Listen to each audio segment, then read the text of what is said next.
Hello everybody, welcome back to more Art of War, Hell Hath No Fury. Left you on a little bit of a cliffhanger yesterday, and hate to tell you, but we're not going straight back to Olivia. We're carrying on somewhere else. Chapter 17. At the same time, on the other side of Marytown, Martha found herself lying awake, resting and extremely comfortable, wrapped in the warm duvet on Parker's bed, but awake and alert in a way she couldn't fathom. Her companion was sleeping soundly beside her, his bandaged up arm having found itself a home across her stomach, appearing rather disinclined to relinquish the embrace that it had long since pulled her into. Martha didn't mind. It was above the covers, a comforting weight rather than a barrier that was keeping her trapped where she didn't want to be. Regardless, her hand was curled firmly around his forearm, as if it were imperative that she could move him away should her frame of mind abruptly change. She could hear him breathing in the darkness. She could feel the subtle shifts of his body as it continued to tick along while he got some rest. It was so strange being close to him again. Strange, yet at the same time not. They'd made progress that evening, regained something special, something vital. She hoped his sleep was peaceful. He deserved it. Deserved so much more than she'd yet been able to give to him, having been the one to inevitably retreat from their moment of reconnection before it could evolve into something that she wasn't sure her somewhat fractured psyche would be able to handle. In time, perhaps. For him, maybe, in time she'd find what they'd been seeking. It could have been nervousness or heightened awareness, but she began to sense something, tingling at the edges of her otherworldly senses in a way that had nothing to do with her empathy, the perception of emotions. It wasn't the threat of danger, at least she didn't think that it was, her attuned body and mind not urging her into defensiveness that tended to see her reaching for a dagger, fight over flight every single time. No, this was something different. Frowning, it took her a good while to pinpoint exactly what it was. Magic, or at least the effects of magic, reaching out to her, summoning her. Taking a reflexive peek at the protective warding, she saw nothing out of the usual. The shimmery golden runes that decorated the walls were still as beautiful and mysterious as she'd always appeared to be to her, but her affinity for magic was limited at best. There was no real way for her to know if the spells had been disturbed, triggered somehow, not without magic of her own. Carefully extricating herself from underneath the bed covers, being careful not to disturb Parker, who shifted, grumbled in his sleep as though his body was smarting, only wasn't conscious enough to pay it much heed. Then he snored softly, falling right back into a deep sleep.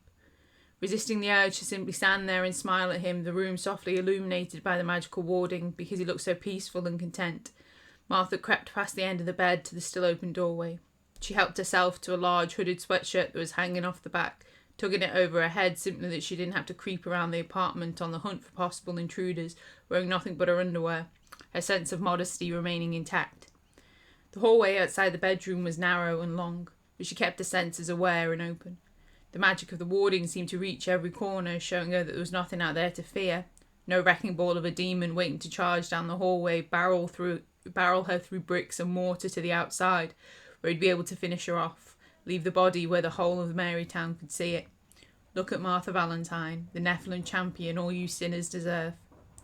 She headed left, down to where the room which she'd been using and the main bathroom were located. Having exhaustedly left her sheathed dagger out on the breakfast bar next to the ledger she'd gotten from Rebecca Patterson, she wanted to retrieve something from the small safe that she'd purchased and installed in her closet. Something that packed a bit more of a punch, could allow her to have an advantage of distance should a demon or an ancient pack of wraiths come calling without an invite.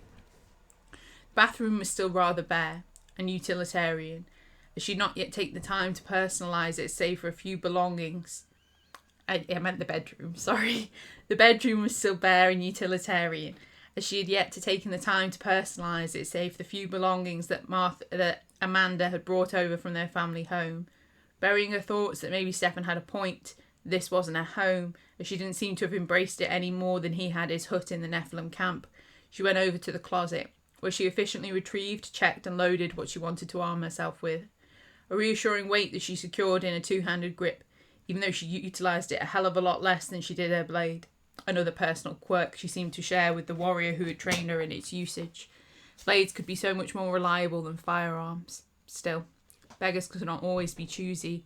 A weapon was a weapon. The situation in the hallway hadn't changed in the short time she'd been inside her room, so she checked the bathroom before heading back down it. easing her body around the doorway which led into the kitchen. A modern, built-in space at the back of the large reception room that the front door opened into, it contained all of the mod cons a person could wish for. The breakfast bar separated the two spaces, and Martha could see that all her belongings remained there, undisturbed, and the locked entrance didn't seem to have been breached. Admonishing herself what was beginning to feel like paranoia, or even worse, a bloody excuse to remove herself from a place she'd been quite happy, in a way that made her feel also uneasy, she moved in towards the double doors that opened into the large lounge. The problem was immediately located, and while finding something wrong within the apartment made her feel relieved that she wasn't, in fact, merely a massive coward when it came to her desires, Martha was both confused and concerned. At the end of the room, along the same main wall as the units of the kitchen and Parker's ensuite bedroom, was an arching half-circular window that let in a lot of light during the day. As it was dark, the drapes must have been closed, but now they cavorted and twisted wildly as the penetrating wind blustered them inwards, the two wide casement windows beneath the upper arch seemingly open, presumably causing a breach in the magical defences. Instantly Martha's hackles were raised, fearing the worst. Even if she knew there was very likely Nephilim watching the building and they wouldn't allow anything nasty to open up her windows, pop in and murder her while she struggled to sleep in the arms of her childhood sweetheart, Stefan would never stand for such an oversight. The likelihood of an intruder was minimal.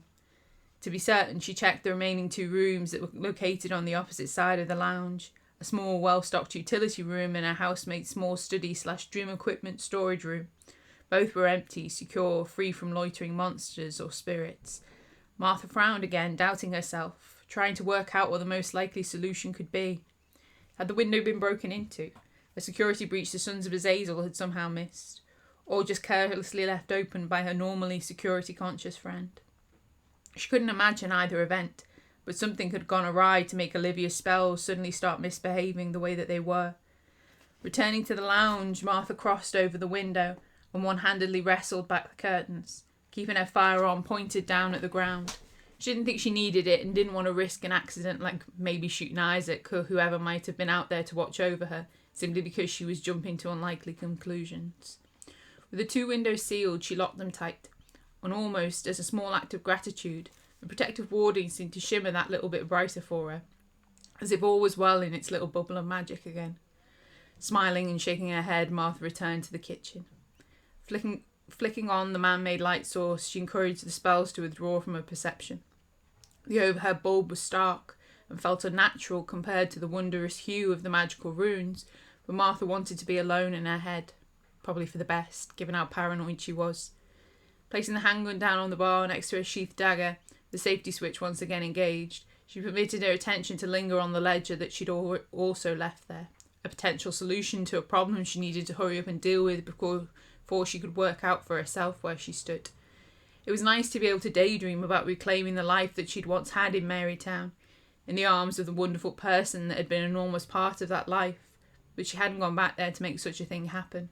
That it had worked out that way was a bonus, but it couldn't keep occupying so much of her thoughts. She had duties to attend to.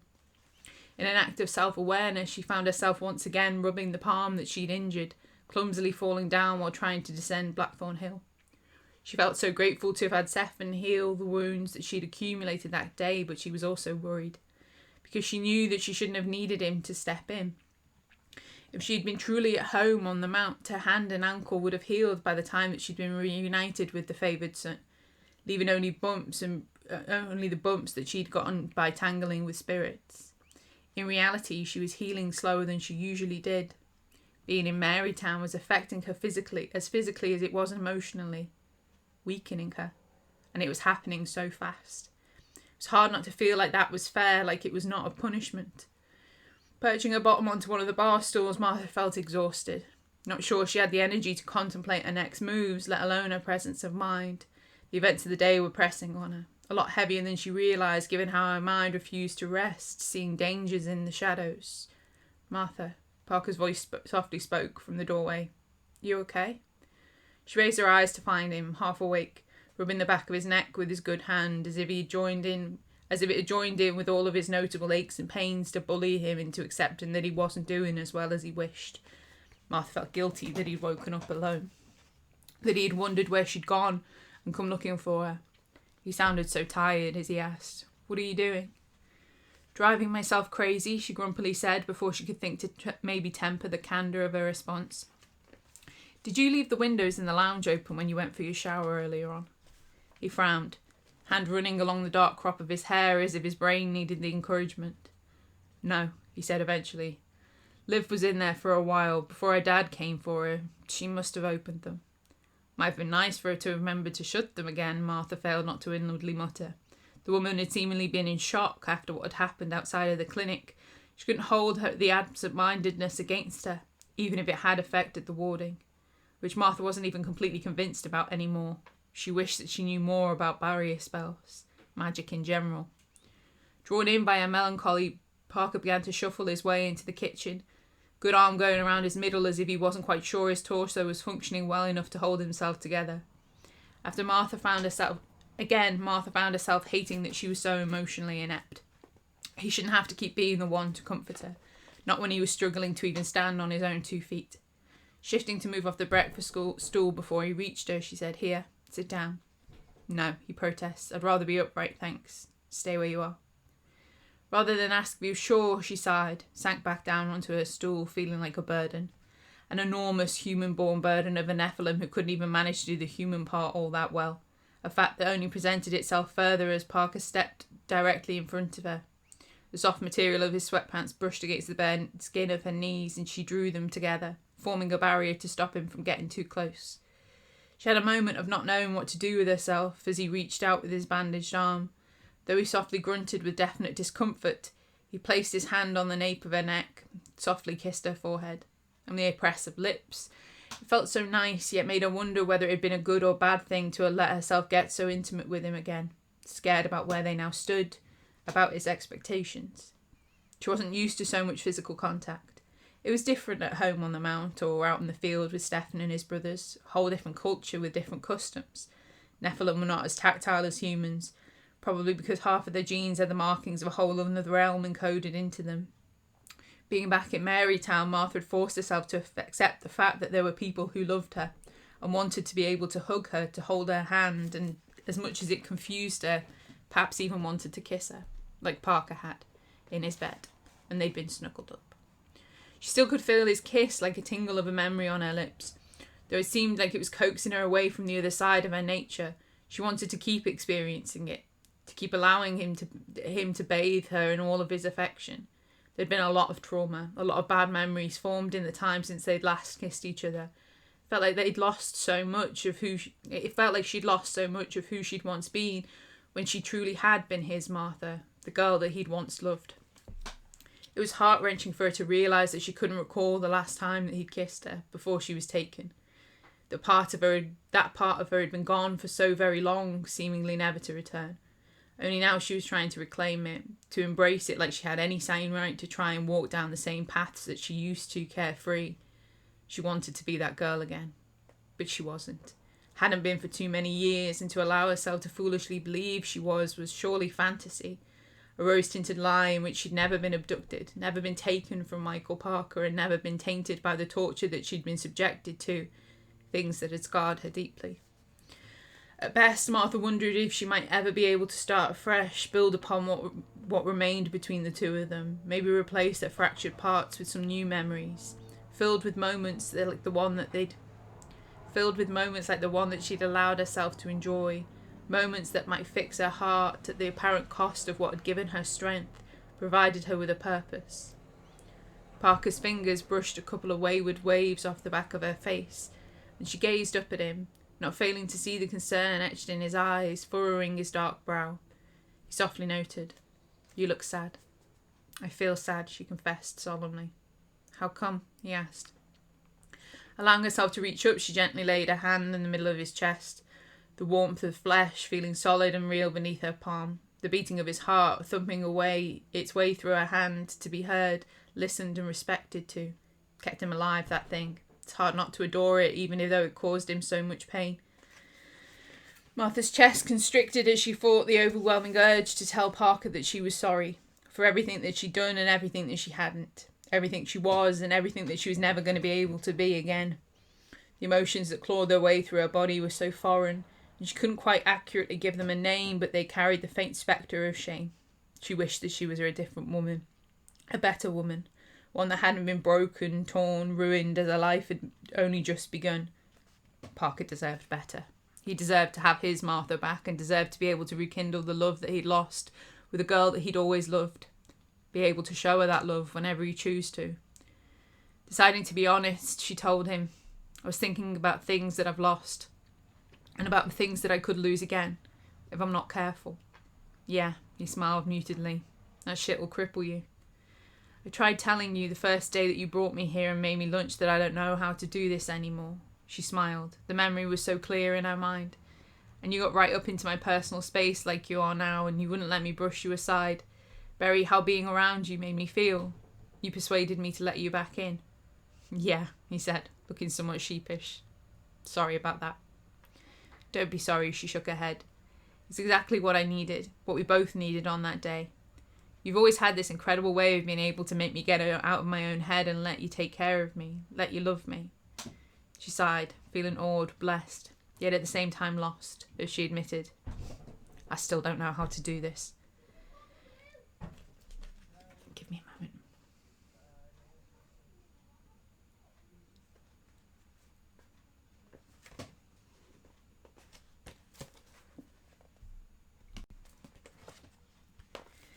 As if he deliberately tried to recreate the moment that Martha had referred to, Parker gently traced his fingertips along the line of her jaw to her chin, raising her face so that she was looking into his eyes.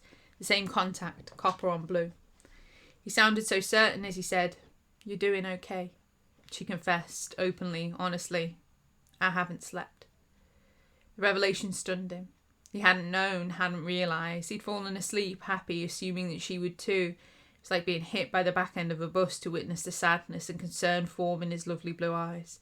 The same eyes that had looked on her with such reverence and passion moments before, gleamed with a serenity and satisfaction, even after she'd pulled away, not able to allow herself to want more, to take it all.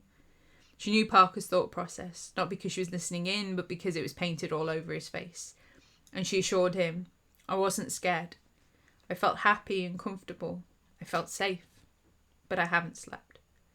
It's all right, he said, trying to brush it off. No, it isn't. Martha shook her head. I want to be able to let my guard down around you. But I haven't. She tried to find the words, was worried about even the literal phrasing. In the end, she sighed and said, I haven't slept with anybody. Not after I was taken. Not since you. Parker tried to reassure her, to tell her, you don't have to. She sighed pessimistically. He had no idea what he was saying. Carefully, tenderly holding her face between his hands, he said, I know you don't want me to say that I'm sorry about what happened to you, but I hate knowing that you suffered like that. I never ever want you to feel like you have to keep your guard up around me. I don't need for you to push yourself to let me in. If you're ready for us to do that, if you're not ready for us to do that, then I don't want it. Really? She asked. You're telling me that you're genuinely fine with me being here, even if we never get back together? There was no hesitation. Yeah, I told you that. Even if it means that any time you want to put your arms around me, it might make me feel uncomfortable. I might push you away, emotionally if not physically. Even if it means that you might never be able to touch me when you want to, like you are now, kiss me like you did before, that I might never be able to let my guard down enough to sleep with you in your bed, let alone be with you in the way that we used to be together. She paused, so it was clear what she meant. Are you sure you can handle how hard that might be for both of us? If I'm never ready for anything more than what we've been for each other during the past few weeks. Okay, he moved back from her, put his hands up as if calling a time out, or perhaps wanting to show her that he could be a good boy. That's my reality, Parker. I can't promise you anything. Then don't, he still insisted. Don't promise me anything. Shaking her head ruefully, Martha said, You're not listening to me. Do you remember when we first met? I don't. She frowned deeply. We were kids. It was a long time ago. It was at school. First day. Church Road Primary. You were standing in that little foyer that they had where we all waited to go inside. You were with Gail. She was clinging to you, terrified of letting you go off into school on your own. Martha laughed softly. That sounds like my mother. Parker continued, not missing a beat. I vividly recalled looking at you and thinking you were special. I knew that you were the one person who I wanted to play with the most. from that very first second. You can't possibly remember that. I do, he boasted sincerely, because it was like that every time I saw you, from the first time until... He laughed, a masculine yet rather shy chuckle as he added, well, it still feels like that, I guess. I've always wanted to be with you, Martha. I've always been drawn to you. Lowering her eyes, she knew that he was being honest. She was able to feel it every time he looked at her. And while she couldn't cast her mind back as far or with as much clarity as he seemed to be able to, she knew that they'd been inseparable from the start, all through their childhoods and what little they'd had beyond, never far from each other's sides. Stepping closer to her again, Parker asked something that made her pulse speed up just a little. Do you remember the first time we kissed? With a lot of sadness, Martha ruefully shook her head. There'd been so many kisses, and like the other memories, they were a hazy reverie. She could roughly conjure up instances, times when she knew that it must have happened, but she couldn't seem to clasp onto them, bring them in close to her heart where she could cherish them like she ought to have been able to. Not like earlier in his bed. That kiss, or small series of kisses, she could recall with vivid clarity. She could almost feel his mouth on hers, like an odd pressure, a branding of his affection that she'd been long without. Something she wasn't sure she could easily give up again. Seemingly determined to give her back some of her old memories, Parker relayed. It was during the holidays one summer. Can't remember exactly which one, but we were in high school. We'd been spending every day together, and as we always did. We were in the park. You loved that climbing frame, but were never allowed up there because once you fell and Gail was terrified of you hurting yourself. So once we were old enough to go off and do stuff on our own, just the two of us, you were always up the damn thing, could barely ever coax you down. Felt like I was on top of the world, Martha recalled fondly. I felt like I felt like either you or I would plummet to our deaths the whole time we were up there. Parker grinned, self-effacingly brave in the face of his fears. But I always went up, always climbed it, because that's where you were, and I wanted to be with you. Shaking her head, Martha regretted. I was a terrible influence on you. Yeah, you were, he agreed. But I didn't mind, not at all. Anyway, it was at the top of the climbing frame that you dared me to kiss you. That first time, it was a dare. You remember? You were bored and you blurted it out. I don't think you even meant it. You didn't expect me to do it. But I did, and kissed you. And you ran away. Wouldn't speak to me for a week. Feeling mortified, Martha covered her face with both of her hands. Oh God, I do remember that. You kept calling round to see me, and I pretended that I had flu. She shook her head, confessing. I've never had the flu. You mean you lied to me? Parker mocked her. I'm shocked. Rolling her eyes up at her, she said, No, you're not. No, not really, he said, voice softening again, recapturing her gaze. It worked out in the end. You must have forgiven me because when you finally came round to see me, you told me you'd missed me, and you asked me to kiss you again. And that was it. That's the one that I'll never forget. Because it was that moment that I knew that you were going to be more to me than my best friend. Even though I already knew how I felt about you, it was going to be okay. Because it was real. And you felt it too. Martha found herself swallowing, then nodding. Yeah, I did. I always loved kissing you. Trying not to drown in the emotions that rose within her more from their most recently created memory than any vague nostalgia, Martha pursed her lips and told Parker, Yeah, I've always enjoyed that too. You remember our other first time, he asked, with a clear emphasis to explain what he meant. Rather than awkwardly making her try to have to answer, he carried on, That changed everything for me. I guess it was inevitable when the time came, but it made it real. Made me feel like we were meant to be together. Because we fit. Me and you, you know? Martha's eyes began to overspill with sadness. Parker, it's all right, he gently interjected. I'm not trying to make you feel sad or guilty about what happened. It wasn't your fault. And I don't blame you for the choices you made, for staying with Stefan and his family. They took you in. They gave you so much, and I'm so fucking glad that you had that. She sensed his hesitation.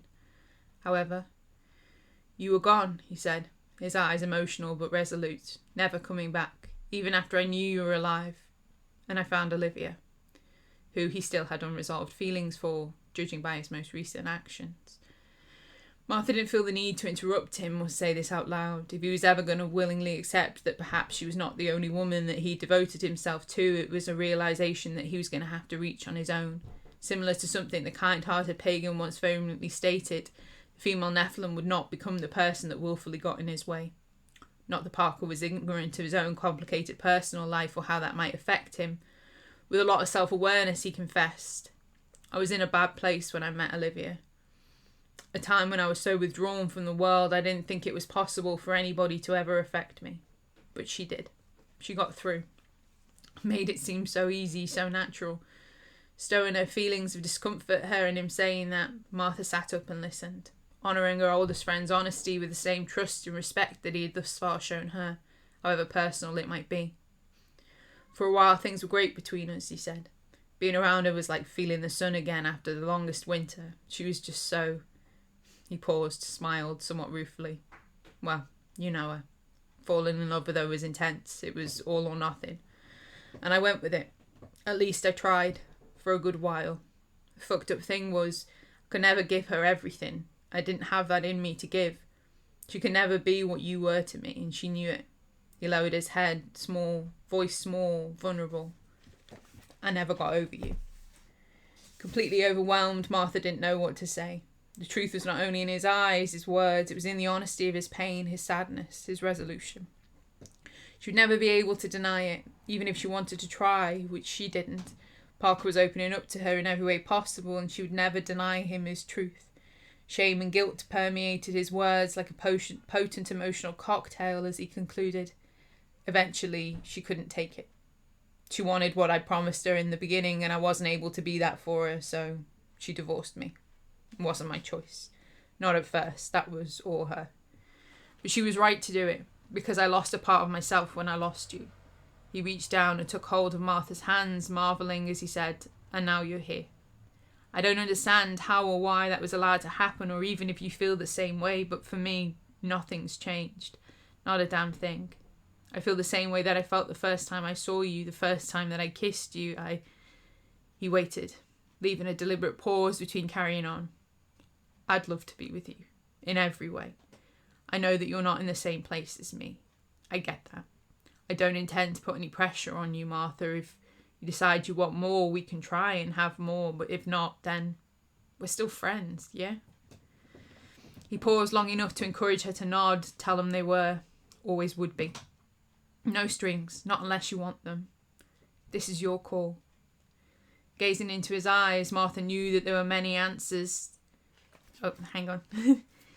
I missed a bit because I thought I was going to cut it out for it. Well, I'm not going to. Go back. No strings, not unless you want them. This is your call. What do you want? Gazing into his eyes, Martha knew that there were many answers to that question, but also that he was being far too naive. Between them there was already many strings, many threads that bound them to each other and continued to loop around their necks every single day. It was notable to try and deny such a thing, but it was pointless. For Martha there'd never been anyone else, not like Parker. What the two of them had was special. It always would be. It always had been. Hopefully it always would be. But it was a lot. She slid off the bar stool standing in front of him. Tell me, Martha. Parker spoke softly, pleadingly. Just tell me, she told him. I want to go back to bed. That made him laugh, a loud, hearty, utterly gorgeous laugh. She playfully pouted. What? I'm exhausted. It's been a long day. He playfully pouted back. Oh, you mean you want to go to sleep? With a soft laugh, she inched up onto the balls of her feet, being careful so as not to lean into his body and make contact with his injuries or contact with him at all. She wanted what little she was letting her foolish heart take. Her hands upon his face, her lips on his lips, gently, tenderly, with no fear. She kissed him as if she believed that it was fine, that it was natural, something they'd never stop doing, and Parker was happy to have whatever she offered, making a deep noise of contentment as he angled his mouth, allowed her to take as much as she wanted to give to him, take it all if she pleased. He didn't push her, didn't wrap her up in his arms, didn't devour with the depths of the passion that she knew he had inside of him. He gave her space, simply enjoyed what she had in her to give back to him, prompting her to inch away and whisper a sort of promise. For now. He nodded. For now. As she turned her face, let him kiss her on the temple, the cheek. As she sealed her eyes and soaked up his love, let it start attempting to repair all that had been broken inside of her. She didn't know if this was going to work out, but she was prepared to try. This man, he was her heart. She had to let him in. She could have happily stayed where she was forever, tucked in tucked up in his love, enjoying the new moment once again. But Parker's attention drifted, and he spotted the ledger on the breakfast bar. He asked her, "What's that next to all of the weapons that you own?" Ignoring the ribbing about her tendency to leave her deadliest tools lying around the apartment, Martha eased herself back from him and said, "Oh, that's what I got from Rebecca Patterson. Take a look." As he gingerly turned his body towards the bar, nervously flipping over the cover of the book as if he expected a curse to leap out of it and doom him forever, Martha padded across the room to the rack of coat hooks where she'd stored her jacket on leaving. Rummaging in the pocket for the phone that she wasn't convinced she deserved the privilege of being the owner of, she carried it back to Parker, noting how his eyes momentarily dipped to admire her bird legs when he turned his head to check and see what she was doing. A small gesture, but it made her feel wanted. She knew that the hoodie she'd thrown on, his hoodie, only just about covered her thighs, but it kept her modest enough to not feel awkward. She also knew that it wasn't the deep scars scrawled across the surface of them that Parker liked the looks of. It was simply her, right there, for his perusal.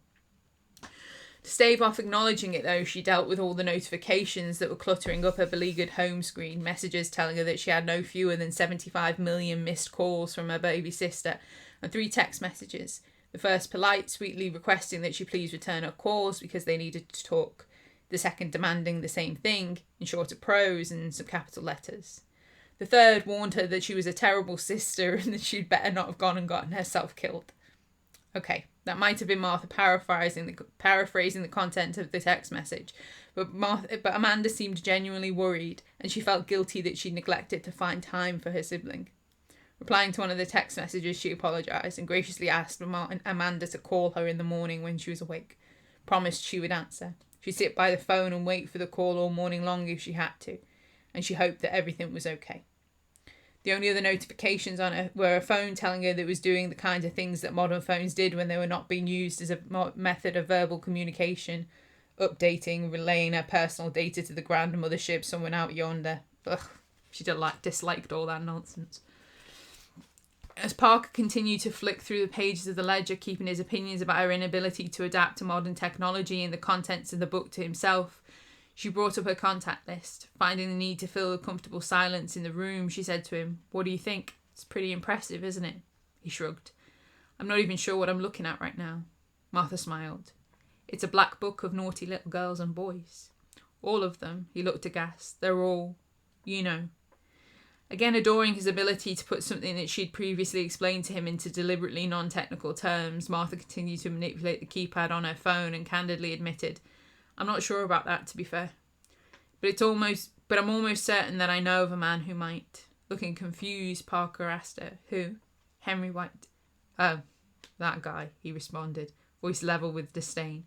A result of the first and only time the two men had interacted, it had a lot less to do with Henry White being an affluent know-it-all who owned the local art gallery, but about how he'd audaciously flirted with Martha from the moment she stepped into his artistic orbit.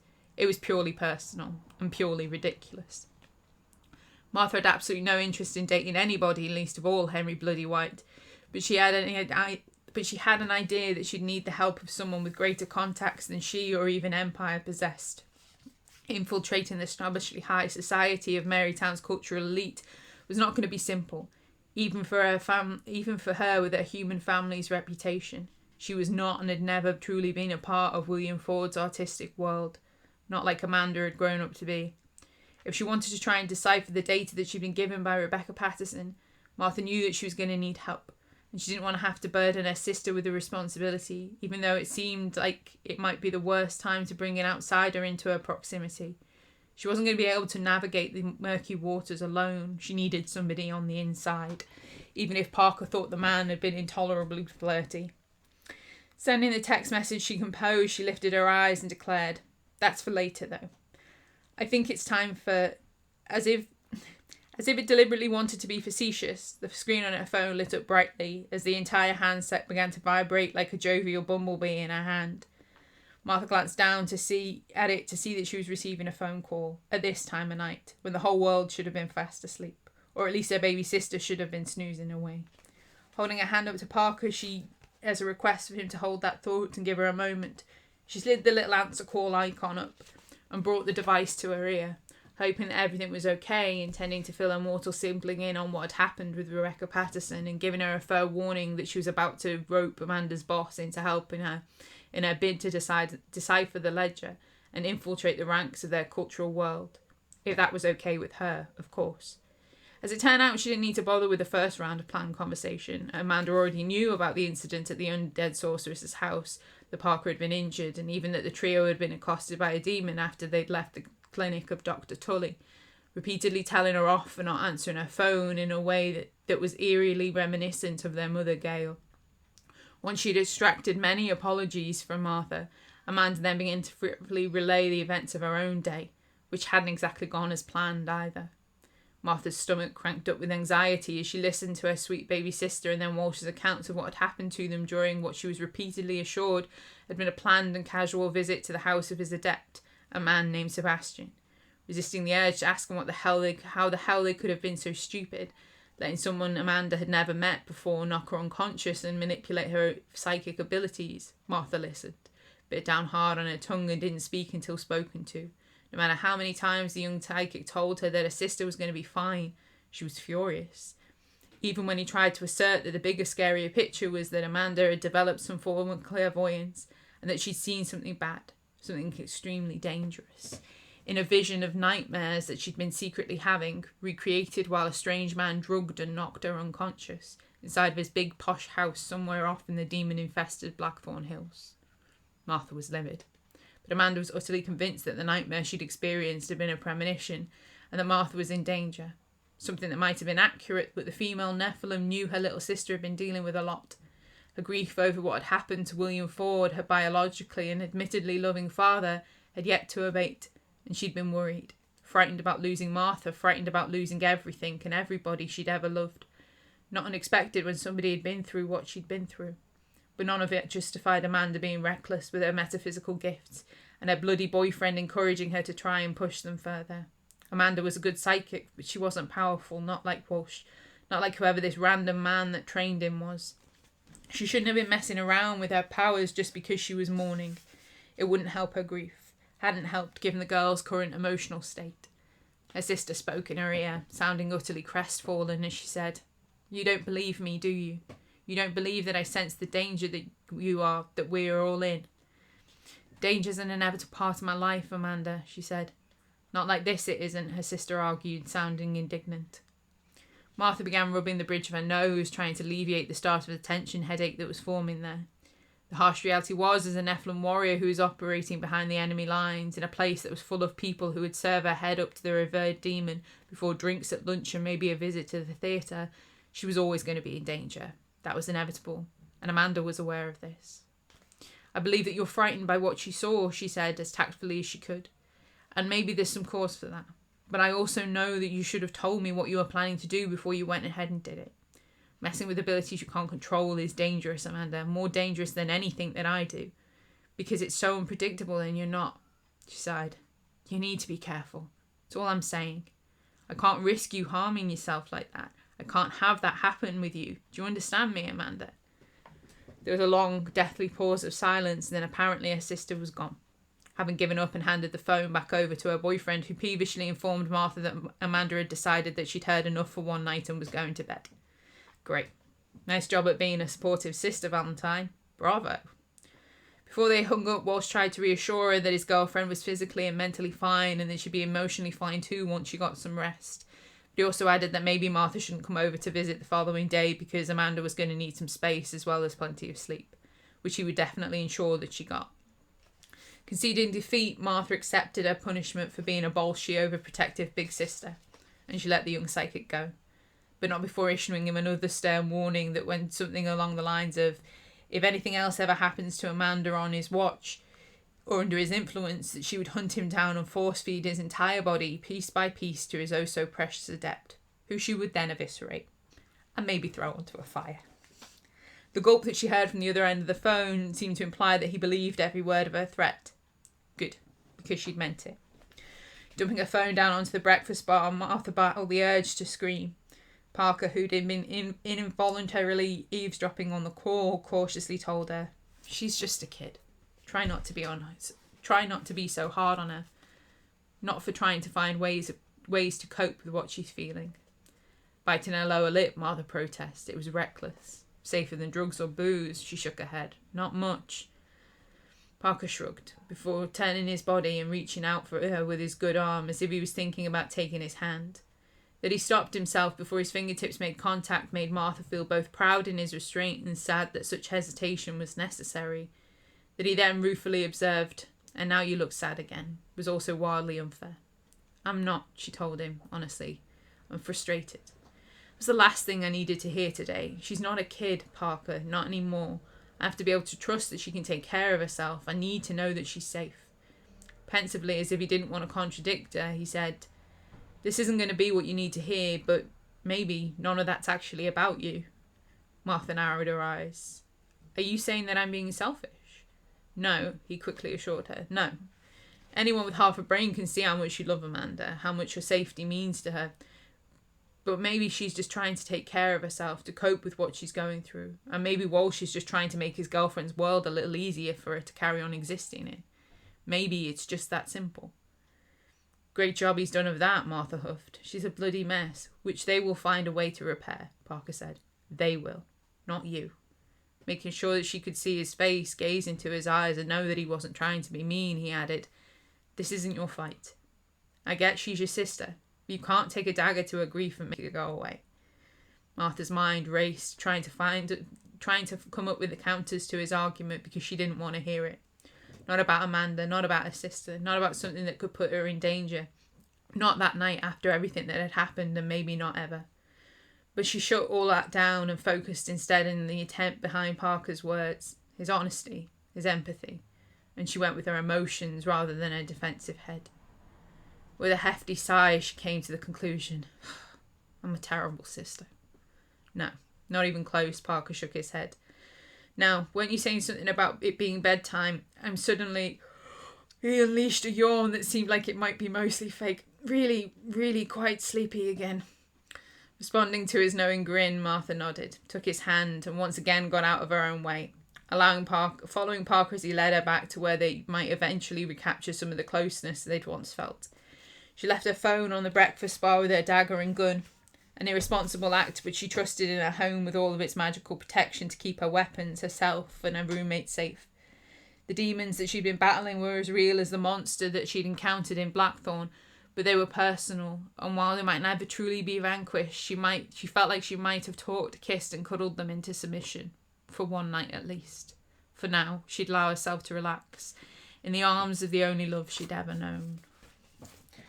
Okay, so that was chapter 17, and yeah, I'm sorry we didn't carry on straight away with Olivia. It's something that I went back and forth on a lot as I was writing it or re-editing it and thinking it of coming away from that scene, but yeah, it needed to be there. Which I hope as we proceed and go on, things will make a lot more sense. I know it can be quite frustrating when things are happening and then you get pulled away from the scene and you're like, what is going on? I need to know. But yes, tomorrow we will get back to elsewhere and what's going on.